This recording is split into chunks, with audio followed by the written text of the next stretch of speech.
എന്തായാലും നമുക്ക് ഇനി മോർണിംഗ് ഷോയിൽ അതിഥിയിലേക്ക് പോകാം. അന്യം നിന്ന് പോകുന്ന നാടൻ പാട്ടുകളെക്കുറിച്ച് പഠിച്ച് അവയുടെ പ്രചാരണത്തിനായി ഓടി നടക്കുന്ന ഉദയൻ കുണ്ടംകുഴിയാണ് ഇന്ന് മോർണിംഗ് ഷോയിൽ അതിഥിയായി. മലയാളത്തിലെയും ഇതര ഭാഷകളിലെയും 37,000-ഓളം നാടൻ പാട്ടുകൾ ഇദ്ദേഹത്തിന്റെ ശേഖരണത്തിലുണ്ട്. എന്തായാലും വിശേഷങ്ങൾ കാണാം അല്ലേ?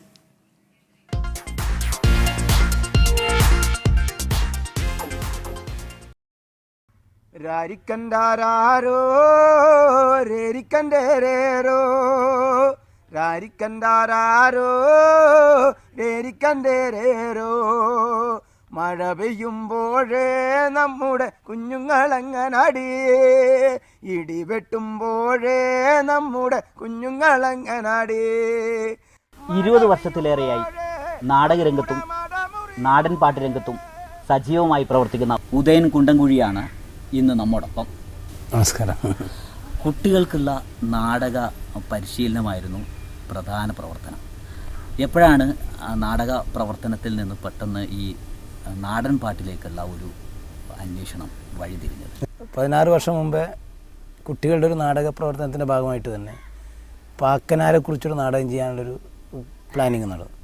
ഈ പാക്കനാരെക്കുറിച്ച് ഇങ്ങനെ അന്വേഷിക്കുമ്പോഴും അദ്ദേഹത്തിൻ്റെ കഥകൾ ഇങ്ങനെ തേടി കാര്യങ്ങൾ ചെയ്യുമ്പോഴും ഞാൻ അറിഞ്ഞു പാക്കനാർ പാട്ട് എന്ന് പറയുന്നൊരു സാഹിത്യശാഖ തന്നെ നിലവിലുണ്ടെന്ന്.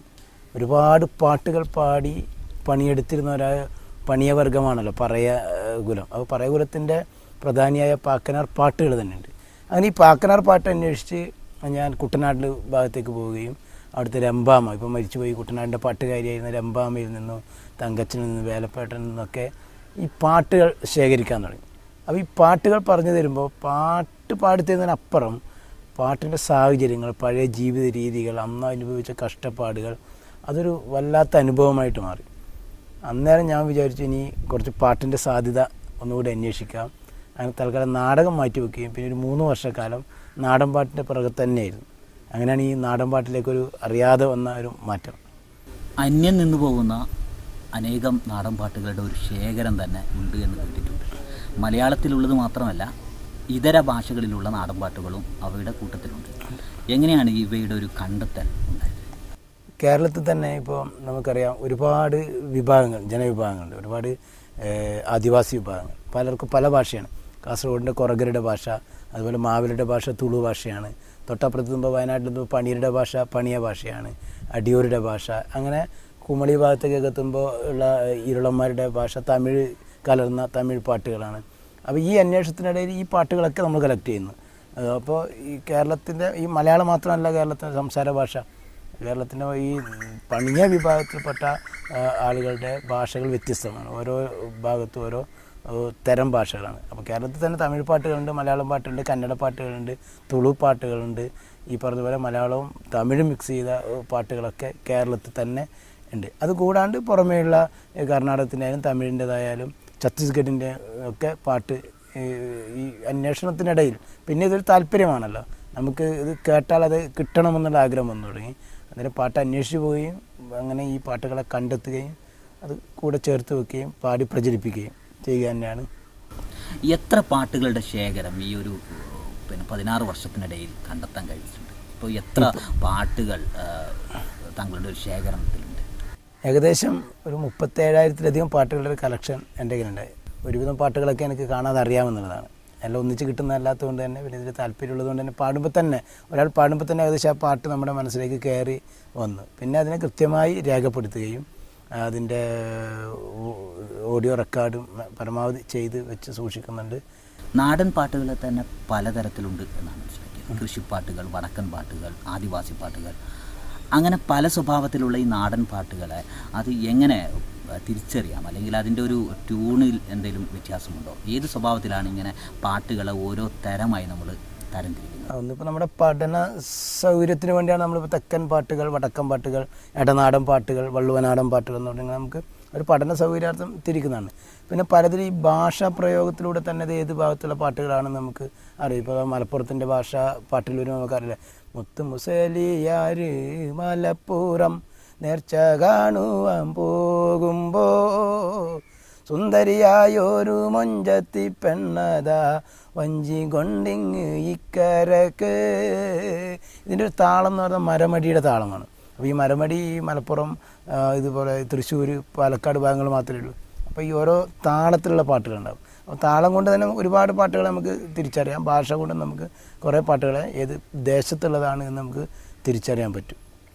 മലപ്പുറത്തെ അടയാളപ്പെടുത്തുന്ന അല്ലെങ്കിൽ മലപ്പുറം, പാലക്കാട്, തൃശ്ശൂർ ഭാഗങ്ങളെ അടയാളപ്പെടുത്തുന്ന പാട്ടുകൾ, അതുപോലെ ഓരോ ജില്ലക്കും പ്രത്യേകിച്ചും കാസർഗോഡ്, കണ്ണൂർ ഭാഗങ്ങളെ അടയാളപ്പെടുത്തുന്ന പാട്ടുകളും അവയുടെ ട്യൂണുകളുമുണ്ട്.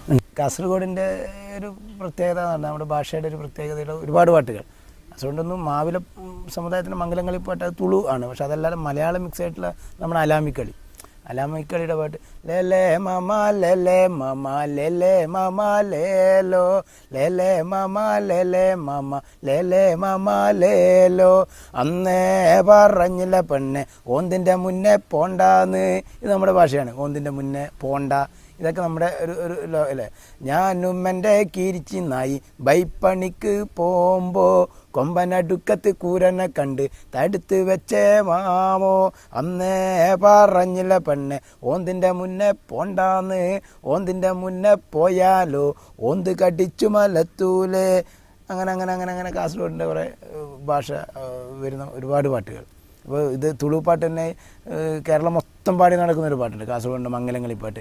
എള്ളുള്ളരി മാണി നങ്കരെ എള്ളുള്ളരി മാണി നങ്കരെ തങ്കട്ടി മധുമതാളികെ മാണി നങ്കരെ തങ്കട്ടി മധുമതാളികെ കാസർഗോഡ് പേട്ടിട്ടുണ്ട് മാണി നാഗരെ മൈസൂർ പേട്ടിട്ടുണ്ട് മാണി നാഗരെ.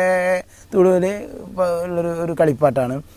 മംഗലത്തിന് കളിക്കുന്ന, അതുപോലെ പണിയെടുക്കുമ്പോൾ കളിക്കുന്ന ഒരു പണിപ്പാട്ട്. ഈ മാണിനാഗേർ എന്ന് പറയുന്ന ഒരാളുടെ അനിയത്തി ഋതുമതിയാവുകയും എവിടെയോ മൈസൂരേക്കോ കാസർഗോഡോ ഒക്കെ പണിക്ക് പോയി എന്ന് പറയപ്പെടുന്ന ഈ മാണിനാഗേരെ അന്വേഷിച്ച് കൂട്ടാളികൾ നടന്നു പോവുകയും അങ്ങനെ പാടിക്കളിച്ച് കൂട്ടമായ ആകുന്നൊരു ഒരു കളിപ്പാട്ട്.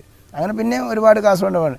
പന്തൽ കൂടി കളിപ്പാം വാവേ കുഞ്ഞുമണ വാട്ടിപ്പെണ്ണേ പന്തൽ കൂടി കളിപ്പാം വാവേ കുഞ്ഞുമണ വാട്ടിപ്പെണ്ണേ പന്തൽ കൂടി കളിക്കുവാനെ കൂടുക്കുവടു തുണിയില്ലേ പന്തൽ കൂടി കളിക്കുവാനെ കൂടുക്കുവടു തുണിയില്ലേ ഉടുക്കുവടു തുണിയില്ലെങ്കിൽ പെണ്ണ് കടം വായിപ്പേൻ തരുവേ എടുക്കുവടു തുണിയില്ലെങ്കിൽ പെണ്ണ് കടം വായിപ്പേൻ തരുവേ എന്നാലും വാ പെണ്ണെ പന്തൽ കൂടി കളിപ്പാ എന്നാലും വാ പെണ്ണെ പന്തൽ കൂടി കളിപ്പാ. ഇത് നമ്മുടെ ഒരു ഭാഷയാണ്. അതുപോലെ കണ്ണൂരെത്തുമ്പോൾ അതുപോലെ ഉണ്ട്. കണ്ണൂരിൻ്റെ ഭാഷ വരുന്ന ഒരുപാട് പാട്ടുകൾ.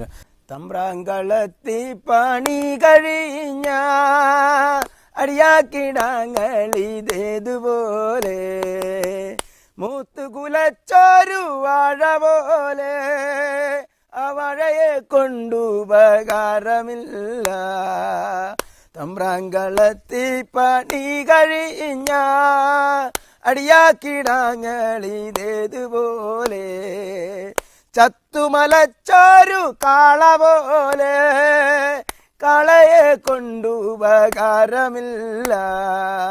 കണ്ണൂരിൻ്റെ ഒരു സ്വഭാവം വരുന്ന ഒരു പാട്ട്. അപ്പോൾ അതിൻ്റെ ഒരു പ്രത്യേകത അല്ലേ, ഒരു ഘട്ടം കഴിഞ്ഞാൽ ഇപ്പോൾ വയസ്സായാൽ ആളുകളെ വൃദ്ധസ്ഥാനത്തിൽ കൊണ്ടുപോകുമെന്ന് പറയുന്ന പോലെ ഒരു ഘട്ടം കഴിഞ്ഞാൽ പിന്നെ ഇതിനെ കൊണ്ട് ഉപകാരമില്ല എന്ന് വളരെ കൃത്യമായിട്ട് ഇവർ അടയാളപ്പെടുത്തുന്നു. പഴയ ആളുകൾ അവരുടെ ജീവിതം, അവരുടെ നോക്ക്, അവരുടെ നേര്.